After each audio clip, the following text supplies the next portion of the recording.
Salut, c'est Lourilag. Mon métier, c'est explorateur. Mon quotidien, c'est de relever des défis sportifs extrêmes dans les zones les plus reculées de la planète. Une manière pour moi de toujours repousser mes limites. Enfance chaotique, délinquance, prison, autant d'expériences de vie qui m'ont poussé à devenir explorateur. Toutes mes aventures m'ont forgé et m'ont permis d'être là où j'en suis aujourd'hui. De mes expéditions dans les endroits les plus hostiles du globe, à mes aventures sentimentales, à ma vie de père, de fils, de frère. Je vous raconte tout dans le nouveau podcast Destin, signé Énergie. Dans l'épisode précédent, Lourilag revient sur une enfance et une adolescence chaotiques qui l'ont mené jusqu'à la case prison. Dans ce deuxième épisode, il nous emmène dans son quotidien carcéral, après lequel sa vie ne sera plus jamais la même. En 2005, je rentre en détention à Gradignan, qui à cette époque-là est la prison la plus surpeuplée de France. Donc c'est le début d'une expérience délicate.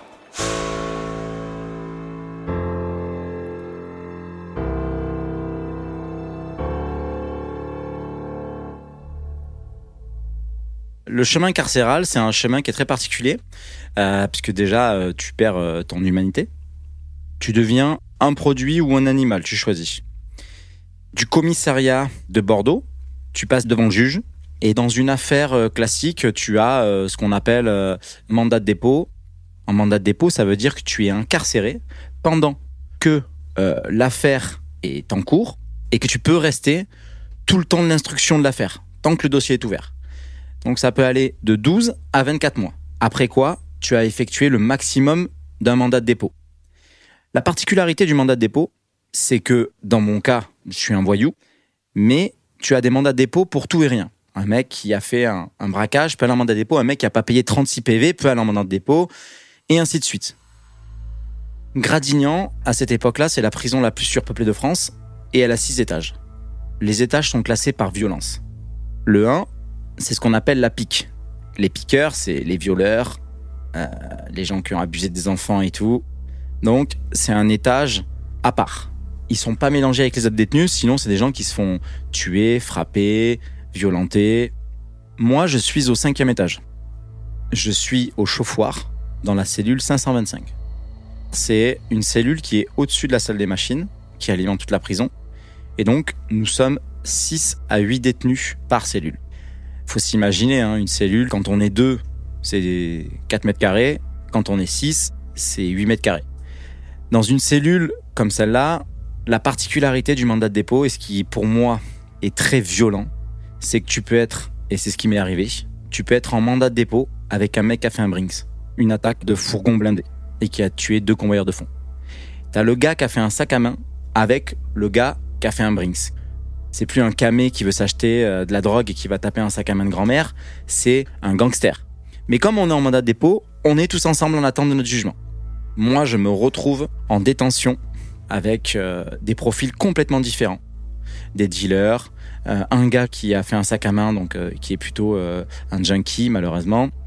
Un gars qui a tiré un coup de chevrotine à travers la porte parce que sa femme l'a trompé, et en fait, des petites billes de plomb sont passées à travers la porte et ont touché l'homme qui était derrière, donc il est en prison. Et un gars qui n'a pas payé 36 PV. Et oui, finalement, on peut aller en prison quand on n'a pas payé des PV. Le début, en fait, moi, de l'incarcération, il est très théâtral. Puisque moi, j'ai énormément l'habitude des commissariats, mais ça s'arrête là. C'est la première fois que je suis incarcéré. J'ai 19 ans. Je sais pas comment ça se passe. Donc, je sors du tribunal, et là, je vais dans un camion pénitentiaire. Avec dedans 8 cellules où tu es debout. Tu as des points sur la grille où tu peux respirer. Le camion pénitentiaire, il emmène tous les détenus en même temps. Et donc, tu te retrouves au même titre qu'on va emmener des poulets ou des vaches en pleine campagne, comme un animal. Quand tu arrives en détention, tu perds ta dignité. On te prend tous tes effets personnels. On t'enlève tes lacets pour pas que tu t'étrangles comme en garde à vue. Faut se mettre à poil. On te regarde le cul. On te demande si t'as pas des trucs qui sont cachés dans ton rectum. On te fait tousser. La détention, c'est une usine mal faite. puisque ils s'en foutent de qui va avec qui. Tout ce qu'ils veulent, c'est ok, ils ont des dossiers, ils les classent plus ou moins par violence et ils font comme ils peuvent. Je jette la pierre à personne. Je pense qu'il y a des gens qui sont très bons dans le métier qu'ils font, certainement très passionnés, mais moi, en tant que détenu, je me rends compte déjà à quel point le système est mal fait.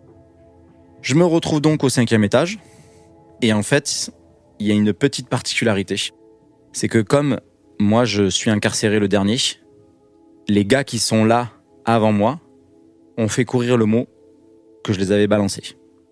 Donc je me retrouve dans une situation extrêmement délicate, où en fait, je rentre considéré comme une balance. Évidemment, en prison, on n'a pas inventé la poudre, donc personne cherche à savoir ce qui a raison, qui a tort, et finalement, s'ils sont incarcérés, c'est juste qu'ils se sont peut-être fait arrêter tout simplement, et que c'est eux qui m'ont balancé, puisque la vérité, c'est que c'est donc eux qui ont donné mon nom. On n'est pas dans une grosse affaire, donc c'est pas très très grave, on va pas en chier un pendule, mais vraiment, je rentre en étant la balance. Qu'est-ce que ça veut dire être une balance ? Ça veut dire que c'est un enfer. J'entends mon nom. À Gradignan, t'as pas de fenêtre en fait, déjà. T'as un chiotte par cellule. Quand t'es 8, il y a forcément de la bagarre pour savoir qui va avoir le lit et qui va pas l'avoir. Donc en général, le plus faible n'a pas le lit. Et la nuit, moi j'ai un lit, je dors en haut d'un lit superposé, ce sont que des lits superposés. Et j'entends mon nom. Lagardère, la 525. On va te fumer, bâtard. T'es un homme mort. Et ça dure comme ça pendant presque 25 jours. Puis je sors pas de ma cellule, je suis un peu angoissé, on va pas se mentir. C'est un moment qui est très dur. Et puis à un moment donné, je pète les plombs. Je deviens fou. Et je me dis, je suis en mandat de dépôt, ça peut durer 24 mois, je vais jamais tenir dans ma cellule, je vais sortir. Et je sors. À l'époque, je me rappelle que j'échange mes chaussures avec un co-détenu pour avoir des œillets en métaux. Dans les trous de lacets, là, c'est des chaussures, des espèces de grosses Doc Martens là, que j'échange, parce que je sais qu'elles vont sonner au portique en bas, parce qu'il y a du métal. Je me scotche des lames de rasoir à tous les doigts. Et je me dis, c'est eux contre moi. Je passe, le portique sonne, je demande ma paire de grolles, je me retrouve dans la cour, et là je me dis, c'est la fin. Je pense vraiment que je vais me faire atomiser. Et je me dis, je vais faire ce que je peux, je vais en avoir un ou deux dans le lot et tout, mais je vais pas me laisser faire. Et là, je vois 4-5 personnes arriver sur moi. Je les vois qui s'approchent et tout. Et d'un coup, je reconnais un mec. Il me fait « Ah, Louri !» Je fais « Hakim, qu'est-ce que tu fais là ?» Il me dit « Tu connais, hein, on est là. Hein ?» Et je dis « Mais qu'est-ce qui se passe et tout ?» Et il me dit « Ouais, désolé, on savait pas que c'était toi et tout. Fallait que tu nous le dises. » Le monde bascule en 2 minutes. Le gars, je les connais. Du coup, en fait, ils se rendent compte que c'est pas moi. Ils ont suivi toute l'histoire. Ils étaient au quartier avec moi. Ils se rendent compte que finalement, je suis pas celui qu'ils avaient prétendu, ceux qui étaient rentrés avant moi. Et donc, à partir de là, ça devient un petit peu plus agréable, puisque je peux sortir, je peux faire mon sport, je suis en sécu et tout. Pour les autres mecs de l'affaire, c'est un peu plus compliqué. Du coup, forcément, ça se gâte fortement pour eux. Donc, ça devient un séjour plus délicat pour eux. Voilà. Et comme on n'est pas au même étage, puisqu'ils mettent pas les personnes de la même affaire dans les mêmes étages, du coup, je me retrouve à pas pouvoir communiquer avec eux, mais par contre, je fais passer des mots. Il y a ce qu'on appelle en prison des yo-yo. Un yo-yo, en fait, c'est une chaussette, une bouteille, un contenant, on va dire ça, avec une grande ficelle, corde. Et en fait, tu passes ton bras entre les barreaux. Et en fait, tu fais descendre le yo-yo et tu le fais balancer d'un côté à de l'autre. Et en fait, le yo-yo va à l'étage du dessus, qui l'envoie à l'étage du dessus, et en fait, on peut envoyer des mots, des téléphones, tout. C'est comme ça qu'en fait, on passe un peu de matos en détention. À ce moment-là, j'étais en contact avec ma famille, ils savent où je suis en détention, il n'y a pas de problème. Au tout départ, on se parle pas. Moi, j'ai une éducatrice, Akila, et en fait, elle vient me voir en prison. Et c'est très drôle, puisque c'est elle qui me met sur la voie de l'écriture. Puisqu'en fait, la première fois que je la vois, donc en affaire, elle en est là, machin, bidule, chouette et tout. Tes parents veulent te parler, est-ce que tu veux les voir ? Non. Et elle me donne en scred une plaquette de timbre. Et elle me dit, tiens. Je dis, ouais, qu'est-ce que je fasse avec ça? J'ai pas envoyé des cartes postales. Hein. Et elle me dit, non, mais je pense que ça serait bien que t'écrives un petit peu. Et du coup, je commence à écrire. Moi, j'ai toujours eu un petit faible pour l'écriture. Je suis fan de cette façon de communiquer. Je trouve qu'on peut dire plein de choses. Et puis, j'ai nagé un petit peu dedans aussi avec ma mère, qui m'a un petit peu embarqué dans cet univers littéraire et aussi d'écriture. Et donc, du coup, je me retrouve en détention, tout seul, un peu déphasé, on va pas se mentir, à commencer à écrire des courriers. Puis, je me retrouve avec cette plaquette de timbre. Et puis, je me dis, mais en fait, il y en a plein des timbres. Il va falloir que j'écrive plein de courriers. Donc, je commence à écrire plein de courriers. Mais vraiment. Et à chaque fois qu'elle vient, Aquila, elle me file une plaquette de timbre. Ok. Donc, je commence à écrire. Et de fil en aiguille, les gens me voient écrire. Et le mot commence à tourner que j'écris énormément. Mais j'écris à tout le monde. J'écris à mes oncles, j'écris à ma famille, j'écris à des gens que j'ai pas vus depuis hyper longtemps. Moi, je ferais ça vraiment comme un exercice. Sans me poser de questions et en même temps, c'est un exutoire. Quand j'écris, je me sens ailleurs, ça me fait du bien et les co-détenus le voient. Puis il y a un mec qui commence à me dire ouais, Louri, tu crois que tu peux m'écrire un petit truc pour ma femme ou quoi? Je dis ouais, vas-y si tu veux. Ouais, attends, par contre, c'est ma femme, mais tu vois, d'abord j'ai une femme et ça c'est ma femme, tu vois. Ah, je dis ouais, je vois, ouais. Et en fait, je commence à écrire à sa maîtresse. Et lui, c'était un barjot de la rue Sainte-Catherine qui avait découpé un gonze au katana dans la rue. Une histoire qui avait fait un tapage de ouf à Bordeaux. Et je me retrouve en détention, il est dans le lit en dessous, quoi. Donc je commence à lui écrire et puis ah ouais, génial, ça tue et tout. Puis en fait, l'illettré que je suis, qui a pas le brevet des collèges, se retrouve vraiment, tu sais, la masterclass de l'écriture. Alors que je suis toujours aussi nul.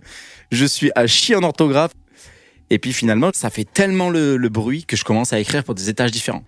Ouais, au 3e, il faut que t'écrives pour son juge et tout. Après, il faut écrire au juge d'application des peines. Après, il faut écrire à l'avocat. Il faut écrire à son frère, machin et tout. Si bien qu'à un moment donné, on me donne un surnom. Et on dit, si t'as besoin de quelque chose, il faut que t'appelles le postier. J'ai tous mes carnets de timbres, en fait, partout. Et les gens m'appellent le postier. Et le fait d'écrire pour tout le monde, à tous les étages et tout, m'assure une full protection. Donc je peux faire ce que je veux, j'ai des facilités un petit peu, voilà, ça se passe beaucoup mieux pour moi en détention et c'est comme ça que j'effectue ma peine. Mais ça n'empêche que ça reste la détention, ça reste très dur.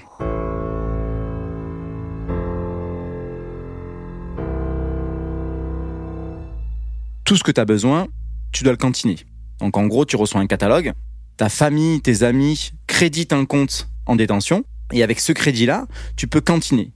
Si t'es faible, tu cantines, tu te fais voler quand ça arrive. Et si t'as ta place, ta cantine arrive bien. Donc tu commandes des trucs, mais c'est genre un délire, quoi. Un paquet de biscuits d'une marque connue, tu vas le payer 6 balles. Tout est surdimensionné. Donc là, t'as 100 balles sur ton compte, admettons, mais en fait, tu vas commander à tout péter 7-8 articles. Donc ça commence par le toto. Le toto, c'est pour faire chauffer de l'eau. Parce qu'il y a vraiment rien, il y en a qui arrachent les câbles électriques pour faire chauffer l'eau, quoi, pour faire bouillir l'eau carrément. Dès que tu veux un truc, en fait, si tu veux un dentifrice, une brosse à dents, il faut cantiner. T'as pas de PQ, t'as rien, donc c'est vraiment très dur. Et en fait, c'est un moment qui est assez tragique parce qu'il y a toujours ce mec qui a fait le sac à main, qui est en détention, qui se fait carotter sa cantine. En plus de se faire carotter ses cantines, lui, vu qu'il c'est un camé, en fait, il a ce qu'on appelle un substitut qui s'appelle du Subutex. Et il se fait aussi braquer tout son Subutex. Et en fait, moi, j'assiste quand même à 2-3 scènes en prison qui sont hors du commun. Notamment, lui qui fait une tentative de meurtre sur le co-détenu, en fait, qui lui braque tous ces trucs pendant la nuit. J'assiste à des scènes de ce fameux mec qui a payé 36 PV, qui se fait agresser dans les douches et qui, en se défendant, l'autre détenu glisse et se tape la tête contre le pommeau de douche et meurt. Et donc, du coup, de 36 PV, il est passé à homicide involontaire. Et donc, en fait, tu te rends compte que l'écosystème carcéral est très mal fait. Et puis, arrive un moment qui marque le début aussi d'un grand changement dans ma vie. C'est qu'un jour, on voit tous, en fait, ce qui se passe un peu loin de la détention. T'as la cour, et puis au loin, tu vois un petit peu l'allée principale. Hein. Et là, on voit arriver JGN, hélicoptère et tout. Ouah, je sais pas pour qui il est celui-là, mais... Il y a gros client, tu sais. Pour qui ça tombe 525, dans ma cellule. Alors là, c'est un sujet qui est très particulier parce que, à cette époque-là, c'est très touchy ce que je vais dire, mais c'est un mec qui fait partie de la cellule Al-Qaïda et qui a fait péter le métro à Madrid. Le 11 mars 2004, en pleine heure de pointe, 10 bombes explosent presque simultanément dans 4 trains qui convergent tous vers la gare d'Atocha, située en plein cœur de Madrid. Le chaos est indescriptible, le bilan lourd, 191 morts et plus de 1500 blessés. L'Espagne est sous le choc. Elle vient de vivre l'attentat le plus meurtrier de son histoire. L'attaque d'Atocha est revendiquée le soir même par un groupe de la mouvance Al-Qaïda. C'est un moment qui est extrêmement particulier parce que moi, je me retrouve avec un mec. Et là, c'est ce que je parlais en fait. 2 mandats de dépôt, t'as un mec qui a fait un sac à main et t'as un mec qui a tué 200 personnes dans le métro. Est-ce qu'il n'y a pas un problème ? Et donc, à partir de ce moment-là, je rentre dans une putain de névrose de malade, de fou, d'angoisse de malade. Et je dors avec ma boîte de haricots tous les soirs. Une grosse boîte de conserve. Et je me dis, s'il s'approche, je lui arrache la bouche. Et en fait, à partir de ce moment-là, c'est le début des insomnies. Pendant 16 ans, j'ai dormi 2 à 3 heures par nuit.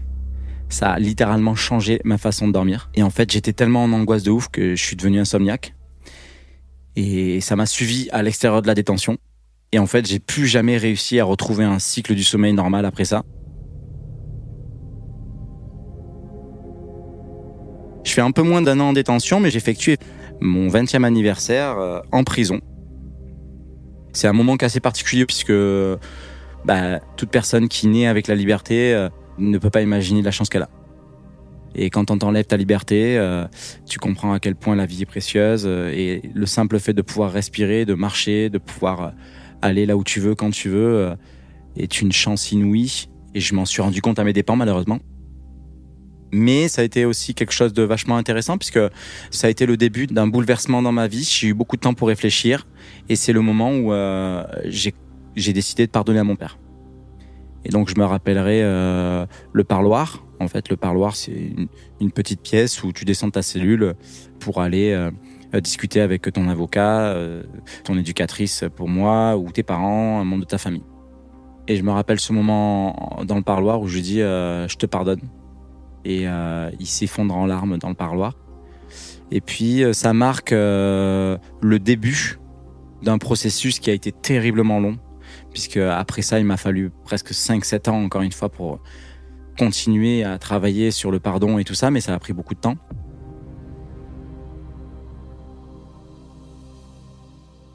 Simon ne vient pas me voir. Et Simon ne m'a pas écrit un courrier.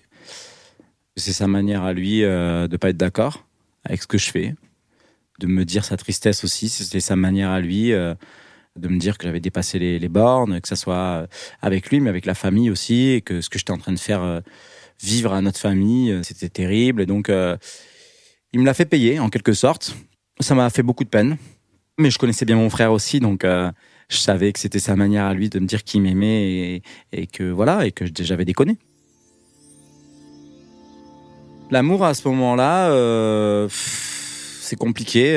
Maud, elle sait toujours pas que je suis en détention, donc je peux pas avoir de contact avec elle. J'ai essayé de lui écrire des courriers, mais qui sont jamais parvenus.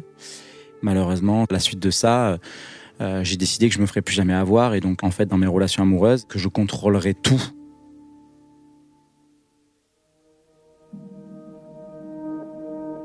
Lagardère, libérable. C'est comme ça que ça se passe. Et puis toi, quand t'es assis et puis que t'es là depuis un très long moment, t'oublies que ça peut arriver ce moment. Et puis en fait, l'enquête est finie, c'est terminé. Et là, quand je sors, il se passe pas mal de trucs. Et là, je me rends compte qu'il y a un décalage énorme entre la population et moi. À ce moment-là, je fais des espèces de crises d'angoisse parce qu'il y a trop de monde. Je deviens un peu agoraphobe sur les bords. Tout le monde se plaint pour rien, alors que moi, j'ai l'impression que je viens de passer toute ma vie à survivre et que je viens de passer encore tout ce temps en détention à survivre avec 2 bouts de câble pour faire chauffer de l'eau. Et puis les gens se plaignent de tout et de rien. Puis ça me dépasse complètement et là, je deviens vraiment associable. Et puis, la justice fait quand même en sorte de vraiment me faire payer encore plus et de marquer au fer rouge l'erreur que j'ai faite. Et donc, je suis condamné à 5 ans d'interdiction de quitter le territoire, avec 1 an où je suis assigné à domicile avec un bracelet électronique. Je dois pointer 2 fois par jour au commissariat. En gros, ils contrôlent ma vie pendant 5 ans. Et ça c'est quasi plus dur que la détention. Ça veut dire que tu es libre, tu es dehors, mais tu es en prison. Et à la fin de ce bracelet, après, c'est la réinsertion sociale, donc il faut trouver un travail, voilà, les aménagements de peine donc diminuent de 5 ans d'interdiction de quitter le territoire strict. Avec un bracelet électronique, tu enlèves le bracelet. Ensuite, tous les jours, tu vas 2 fois par semaine pointer. Et ensuite, tu fais une demande de permis pour partir dans une autre ville. Et puis, ça s'allège un petit peu comme ça avec le temps, mais ça prend 5 putains d'années par contre. Et au bout de 5 ans, la liberté, elle a une autre saveur.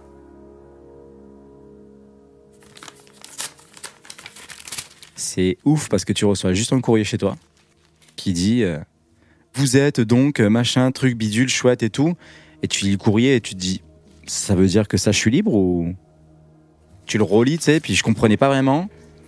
Et en fait, j'étais obligé d'aller lire ce courrier à l'éducatrice qui continuait à m'accompagner.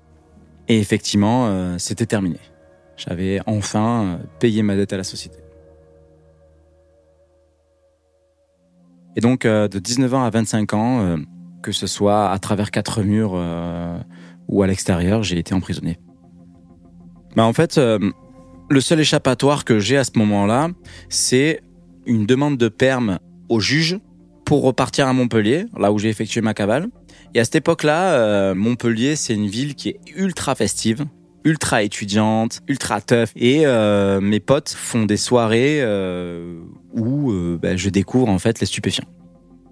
Moi, il faut savoir que j'ai jamais fumé un pétard de ma vie, ni une clope, et que je suis contre la drogue.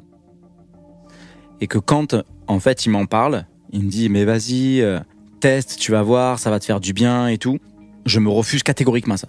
Je me dis mais attendez, ça c'est pour les faibles, c'est pour les gens qui tiennent pas, c'est pour ceux qui savent pas rigoler. Non, moi je veux pas y aller. Puis ils insistent. Puis ils utilisent des arguments qui sont quand même pas mal. C'est qu'à un moment donné, ils me disent t'es dur comme la pierre, on peut pas parler avec toi et tout, tu vas voir, ça va un peu te décoincer contre ta volonté. Et je me dis allez, finalement pourquoi pas. Et je teste. Et effectivement, c'est assez ouf. Ça me désinhibe. Je peux parler de mes sentiments un peu plus ouvertement. Je peux dire à des gens je kiffe être avec toi et tout, je deviens plus gentil, plus doux.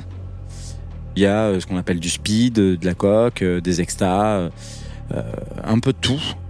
Et puis, ce qui est relou, c'est qu'à un moment donné, moi je tombe dans l'excès, comme tout ce que j'entreprends à peu près dans ma vie. Et je me retrouve à prendre de la cam par-dessus tout. Et à en abuser.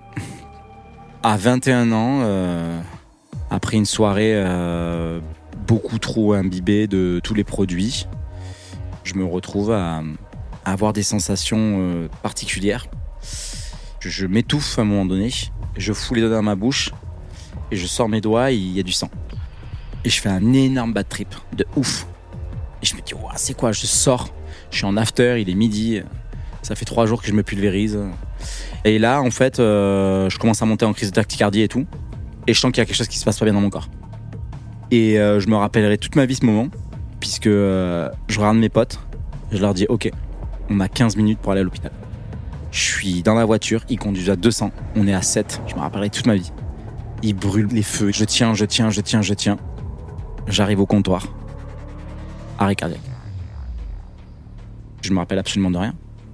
Je me rappelle juste que j'ai la cage thoracique qui est épaisse comme une feuille A4, que je souffre vraiment, mais énormément. Et en fait, ils m'ont réanimé. Et donc, j'ai fait ce qu'on appelle une mort médicale. Et quand je réouvre les yeux, la seconde fois, il y a tous mes copains autour de mon lit en train de pleurer.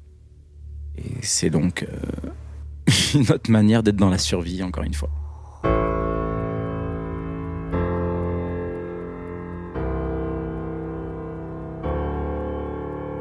J'ai complètement arrêté la drogue à la suite de ça. Mon interdiction de quitter le territoire, elle s'est arrêtée qu'à 25 ans. J'avais plus aucune obligation judiciaire. Je pouvais partir affronter le voyage et le monde, mais c'était sans compter sur mon côté extrême et le fait que c'était le début d'une autre aventure extrême.